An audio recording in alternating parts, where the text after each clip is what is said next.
ओम श्री गणेशाय नम नमस्कार बंधुगण आपण मानकु आम यूट्यूब चैनल को स्वागत।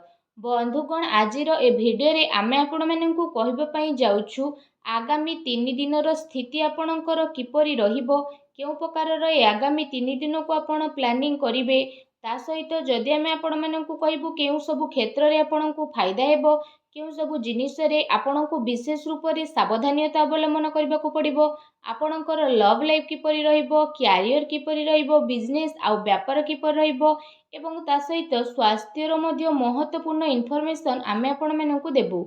आउ ए वीडियो शेष रे आमे आपण मानकु किछि उपाय विषय मध्य कहिबु, जहा द्वारा आपण ए दिन को आहुरी अधिक शुभ और मंगलदायक सब्यस्त करि परिबे। तेणु आगो को वीडियो आरंभ करबा पूर्व आमर आपण मानकु रिक्वेस्ट कि जदि आपण आमर ए चैनल ले नुआ आछंती तो चैनल को सब्सक्राइब करंतु एवं सांगरे नोटिफिकेशन बेल को मध्य ऑन करंतु, जहा द्वारा समय समय रे सो अपलोड हेउतबा नुआ नुआ वीडियो रो नोटिफिकेशन आपनकु मिलिबो। आसंतु जानिबा किपरि रहइबो ए आगामी 3 दिन आपनक पई विशेष भाबरे। जदि आमे आपण मानकु विशेष रूप रे कहबु, सबुठारु प्रथमे कहबु कि कोन आपनक पई ए 3 दिन रे पॉजिटिव रहबा पई जाउछि। जदि कहबा तो फ्रेंड्स, ए दिन रे प्रकृति आपनकु भरपूर साथ प्रदान करिबो। कौनसी लाभदायक एवं महत्वपूर्ण समाचार मिलिबा कारणरू आपण निजे निजकु आत्मबल एवं भावनात्मक रूप से बहुत अधिक सशक्त अनुभव करिवे। अटकी थिबा कार्य को पूरा करिबा पई मध्य आपण पूरा परिश्रम करिवे। ए दिन आपणक पई बहुत ही लाभदायक दिन साब्यस्त हेबाकू जाउछि। ए दिन रे कौनसी महत्वपूर्ण समाचार आपणको अवश्य मिलिबो। आर्थिक समस्या सुधुरिबो। अटकी थिबा कौनसी जमी बाड़ी संबंधित कार्य रे आपणको सफलता मिलिबार जोग मध्य बनुछि। एहा द्वारा पुराणा मित्रंको द्वारा साक्षात हेबा कारणरू मन बहुत प्रसन्न रहिबो। सुख सुविधा भली जिनिस को आपण किना किणी करिके निजर टाइम को स्पेंड करिवे। निजर प्रतिभा आ क्षमता को बुझंतु। यह द्वारा आपणक व्यक्तित्व रे आहुरी अधिक निखार देखिबाकू मिलिबो तथा समाज रे आपणकर छवि मध्य बढ़िबो। ए दिन आपणकर व्यस्तपूर्ण रहिबो, कामर अधिक बोझ रहिबो, किंतु सफलता मिलिबा द्वारा थकापण आपणको हेबो नाही एवं उत्साह मध्य आपणकर बनिकी रहिबो। घरे बंधु को आगमन द्वारा मौज मजलिस रे टाइम को स्पेंड करिवे। निजर योजना को सफल बनेकी रखिबा पई ए दिन आपणको पई बहुत ही उत्तम रहिबो। काफी लंबा टाइम रु चली आसुथुबा कौनसी प्रॉब्लम रु आपणको मुक्ति मध्य मिली जिवो, जहा पई आपण निजे निजकु चिंता मुक्त विशेष रूप रे अनुभव करिवे एवं आर्थिक मामला रे ठोस एवं महत्वपूर्ण निर्णय आपणक पई लाभदायक सिद्ध हेबो। समस्तंकर चाल आपणक सपक्षरे रहइबो एवं एहार आपण भरपूर उपयोग मध्य करिवे। आपणक भितरे कार्य प्रणाली कारणरू आपण समस्तंक प्रशंसार मध्य पात्र होई जिवो, किंतु कौनसी भी कार्य बा योजना पूर्वरु रूपरेखा अवश्य बनंतु। एहा आपणक पई बहुत ही भल रहिबो। अनेक प्रकारर सफलता ए दिन रे आपणकु अवश्य ही प्राप्त हेबाकू जाउछि।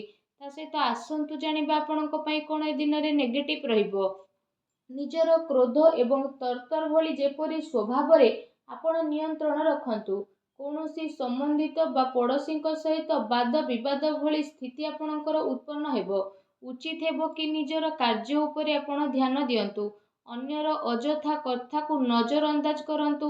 मन रे किछि भूल बुझामणा बा आशंका हेबार विशेष रूप रे संभावना रहिछि।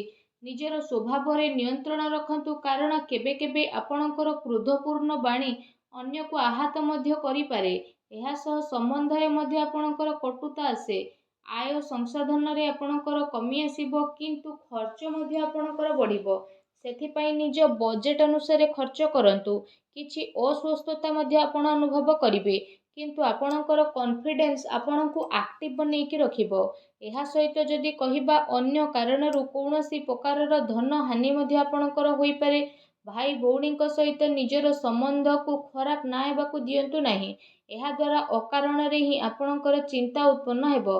कौनसी प्रतिद्वंदी जलन भावना कारणरू आपणक पई किछि नकारात्मक वातावरण मध्य अनुभव हेबो एवं किछि कथा को नै लड़ाई झगड़ा मध्य आपणकर होई पारे, किंतु टिके सावधानता आपणको प्रॉब्लम रु मुक्त मध्य प्रदान करिवो। घर बड़ वृद्धंकर अवहेला आदु करंतु नाही। केबे केबे भूल बुझामणा एवं अलस्वामी कारणरू ଆପଣଙ୍କର ବନୁଥିବା କାର୍ଯ୍ୟରେ ରୋକାବଟ ମଧ୍ୟ ଆସିପାରେ। ଏହା ସହିତ ନିଜ ବିଚାରରେ ମଧ୍ୟ ସୁଧାରତା ଆଣନ୍ତୁ। ଏହା ଆପଣଙ୍କ ପାଇଁ ବହୁତ ହି ଭଲ ରହିବ। ଆସନ୍ତୁ ଜାଣିବା ଏ ଦିନରେ ଆପଣଙ୍କର ଲଭ୍ ଲାଇଫ୍ କିପରି ରହିବ। ବୈବାହିକ ଜୀବନରେ ସାମଞ୍ଜସ୍ୟ ଆପଣଙ୍କର ରହିବ। ମନୋରଞ୍ଜନ ସମ୍ବନ୍ଧିତ କାର୍ଯ୍ୟରେ ଆପଣ ଆପଣଙ୍କ ଟାଇମ୍ ସ୍ପେଣ୍ଡ କରିବାରୁ ପରିବାରରେ ହାସ ପରିହାସ ଏବଂ ଖୁସିର ମାହୋଲ ରହିବ। ପାରିବାରିକ ବାତାବରଣ ଆପଣଙ୍କର ସୁଖଦପୂର୍ଣ୍ଣ ରହିବ। ପ୍ରେମ ସମ୍ବନ୍ଧରେ ମଧ୍ୟ ପ୍ରଗାଢ଼ତା ଆସିବ। ରୋମାଣ୍ଟିକ ମାହୋଲ ରହିବ ଏବଂ ନିକଟ ସମ୍ବନ୍ଧରେ ଡିନରରେ ଯିବାର ପ୍ରୋଗ୍ରାମ ମଧ୍ୟ ଆପଣଙ୍କର ବନୁଅଛି। କାଫି ସମୟ ପରେ ଘରୁ ବାହାରିବା ଏବଂ ଲୋକଙ୍କ ସହ ମିଶିବା ଆପଣଙ୍କୁ ଖୁସି ଏବଂ ଶାନ୍ତି ପ୍ରଦାନ କରିବ। ପାରିବାରିକ ବାତାବରଣ ଖୁସି ଭରା ରହିବ। ଘରର ସମସ୍ତ ସଦସ୍ୟ ଜଣେ ଆଉ ଜଣଙ୍କ ସହିତ ଟାଇମକୁ ସ୍ପେଣ୍ଡ କରିବେ। ବାହାର ସମ୍ବନ୍ଧୀୟଙ୍କ ସହ ସାବଧାନ ରୁହନ୍ତୁ। ଏହାଦ୍ୱାରା ମାନହାନି ହେବାର ସମ୍ଭାବନା ରହିଛି। ପରିବାରର ଗତିବିଧି ଆପଣଙ୍କ ଉପରେ ଦେଖା ମଧ୍ୟ ଯିବ। କାହିଁକି ନା କାମର ବ୍ୟସ୍ତତା ପରେ ଆପଣ ପରିବାରକୁ ଟାଇମ୍ ଦେଇପାରିବେ ନାହିଁ। ସେଥିପାଇଁ ଆପଣ ସେମାନଙ୍କ ପାଇଁ କିଛି ଟାଇମ୍ ଅବଶ୍ୟ ବାହାର କରିକି ରଖନ୍ତୁ।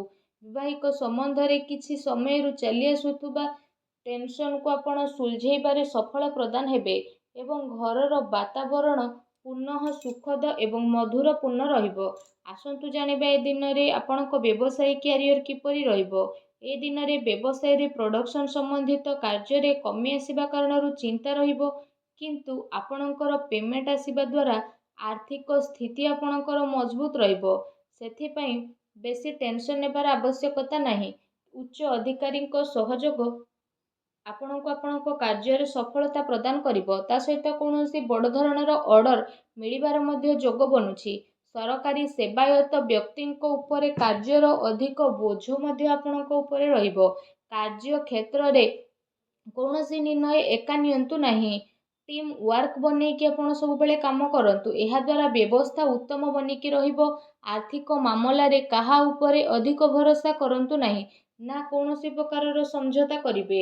ବ୍ୟବସାୟିକ କ୍ଷେତ୍ରରେ ଆପଣଙ୍କୁ ଆପଣଙ୍କର ପରିଶ୍ରମର ଅନୁରୂପ ବହୁତ ଭଲ ପରିଣାମ ମଧ୍ୟ ହାସିଲ ହେବ। ଏ ଦିନରେ ଆପଣଙ୍କୁ ଆପଣଙ୍କ ଭାଗ୍ୟର ଅଧିକ ସହଯୋଗ ମିଳିବ। ଚାକିରି ପେଶା ବ୍ୟକ୍ତି କୌଣସି ସରକାରୀ ମାମଲାରେ ଫସି ମଧ୍ୟ ପାରନ୍ତି, ତେଣୁ ସାବଧାନ ରୁହନ୍ତୁ। ବ୍ୟବସାୟିକ ପରିସ୍ଥିତି ଆପଣଙ୍କର ଅନୁକୂଳ ରହିବ। ନିଜର ପୁରା ଧ୍ୟାନ ବିଜନେସରେ କେନ୍ଦ୍ରିତ କରନ୍ତୁ। କୌଣସି ବଡ଼ ଲୋକଙ୍କର ମିଳିବାର ସମ୍ଭାବନା ମଧ୍ୟ ରହିଛି। ବ୍ୟବସାୟିକ ଗତିବିଧି ସମ୍ବନ୍ଧିତ ଯୋଜନା କୌଣସି ବାହାର ବ୍ୟକ୍ତି ଆଗରେ ଆପଣ ସେୟାର କରନ୍ତୁ ନାହିଁ।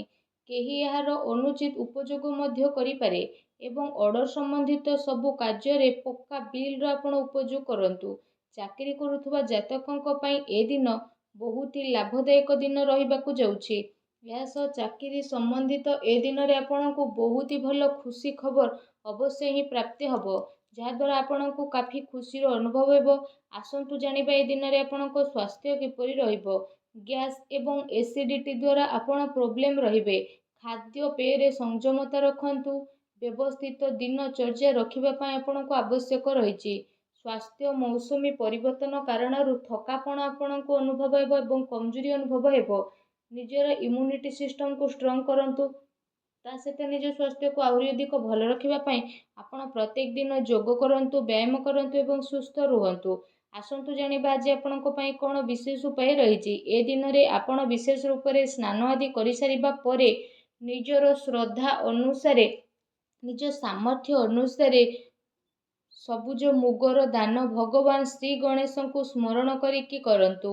ଏପରି କରିବା ଦ୍ୱାରା ଭଗବାନ ଶ୍ରୀ ଗଣେଶଙ୍କ କୃପା ପ୍ରାପ୍ତ ହେବ ଏବଂ ଆପଣଙ୍କ ଜୀବନର ସବୁ ଦୁଃଖ କଷ୍ଟ ଦୂର ହେବ, ସବୁ ବାଧାବିଘ୍ନ ମଧ୍ୟ ଦୂରେଇ ଯିବ। ଆଶା କରୁଛି ଆଜିର ଭିଡ଼ିଓଟି ଆପଣଙ୍କୁ ଭଲ ଲାଗିଥିବ। ଭିଡ଼ିଓଟି ଭଲ ଲାଗିଥିଲେ ଭିଡ଼ିଓଟିକୁ ଲାଇକ୍ କରନ୍ତୁ। ଆଉ ଯଦି ଚ୍ୟାନେଲରେ ନୂଆ ଆସିଛନ୍ତି ତ ଚ୍ୟାନେଲକୁ ସବସ୍କ୍ରାଇବ୍ ମଧ୍ୟ କରନ୍ତୁ। ଧନ୍ୟବାଦ।